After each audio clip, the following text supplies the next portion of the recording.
Good morning friends, स्वागत है आप सभी का आज के इस वीडियो में। तो आज हम पढ़ने वाले हैं नॉर्थ अमेरिका से पहले हम पढ़ने वाले हैं उसकी स्ट्रैटेजिकल इम्पोर्टेंस कि क्यों वो ज़्यादा प्रेफरेंस पैसिफिक ओशन को देता है एंड अभी उसका मोटिव हो गया इंडियन ओशन को अपने साइड करने में। एंड ज़्यादातर जो नॉर्थ अमेरिका है जो ट्रेड करता है वो ज़्यादातर अपने वेस्ट बैंक से होते हुए एशिया के साथ कनेक्ट करता है। पैसिफिक ओशन, एशिया का पैसिफिक ओशन तक कनेक्ट करता है, ना कि वो डायरेक्ट यहाँ से भी अपना ट्रेड कर सकता है, परंतु यहाँ से आने तक उसको ज़्यादा तो एक तो क्लाइमेटिक कंडीशंस अच्छी नहीं होती और साथ ही साथ उसका इकोनॉमिकल लॉस भी ज़्यादा देखने को मिल सकता है। इसीलिए वो यहाँ से आना पसंद नहीं करता। इसलिए वो ज़्यादातर अपना ट्रेड जो है वो Pacific Ocean to Asian Pacific में जाता है। एंड उसका ज़्यादातर फोकस यही रहता है कि ज़्यादातर चौकस रहे यहाँ पे। उसकी आर्मी, उसके जो बेसिस हैं वो यहाँ पर बने हुए हैं ज़्यादातर।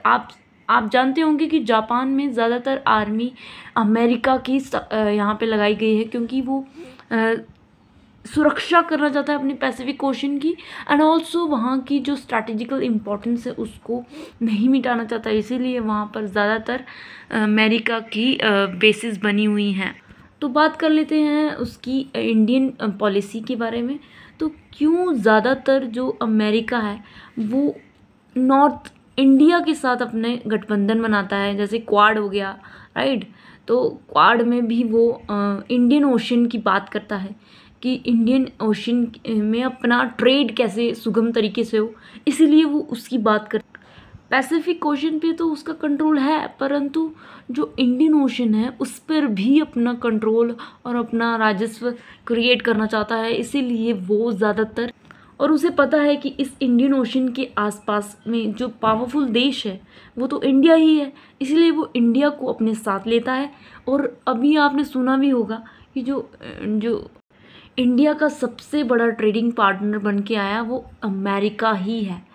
क्यों?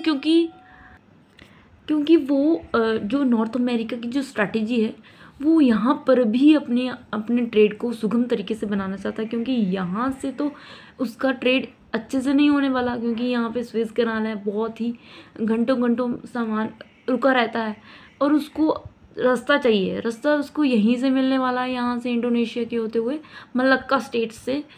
इस तरह से हमें पता चलता है कि जो नॉर्थ अमेरिका है वो इंडिया के साथ जो जियो लोकेशन शेयर कर रहा है वो उसको नाम देता है। इसलिए जो अमेरिका है वो इंडो पैसिफिक ओशन कहता है। तो दोस्तों, हमने पढ़ लिया है कि नॉर्थ अमेरिका किस तरीके से ट्रेड करना चाहता है all over the world, and वो एक अच्छे रास्ते देख रहा है कि जिससे उसका ट्रेड भी अच्छा हो और वो अच्छे से सुगम तरीके से अपना ट्रेड हर एक कंट्रीज़ में पहुंचाए। इसलिए ये स्ट्रैटेजिकल इम्पोर्टेंस बहुत ही रोल प्ले करती है। चलो चलते हैं अब नॉर्थ अमेरिका के मैपिंग पे। सबसे पहले तो हमें पता होना चाहिए कि जो नॉर्थ अमेरिका है वो इक्वेटर से ऊपर और कैप्रिकॉर्न से नीचे पाया जाता है, ठीक है ना।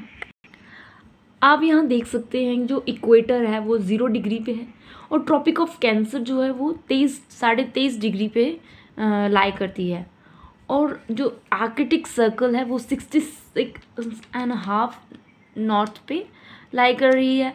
आप देख रहे हैं दोस्तों कि जो नॉर्थ अमेरिका है वो ट्रॉपिक ऑफ कैंसर से ऊपर पाया जाता है, इसीलिए इस जोन को हम टेम्परेट जोन कहते हैं, जो ज़्यादातर टाइम ठंडा ही रहता है।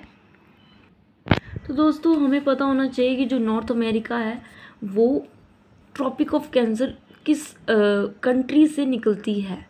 तो हमें पता होना चाहिए जो ट्रॉपिक ऑफ कैंसर है वो मेक्सिको के मिडल से निकलती है। और ये देख सकते हैं दोस्तों, मेक्सिको है, ये है नॉर्थ अमेरिका का मैप, राइट। सो यहाँ पे आप देख रहे हो ये आर्कटिक सर्कल है जो फ्रिजिड जोन में कहलाता है, एंड आर्कटिक से नीचे वाला आ गया ट्रॉपिक ऑफ कैंसर, जो मैक्सिको से निकलते हुए जा रही है, आप देख रहे हैं। तो कनाडा पूरा लैंड मास एक पूरा मतलब कि इसने कवर किया है।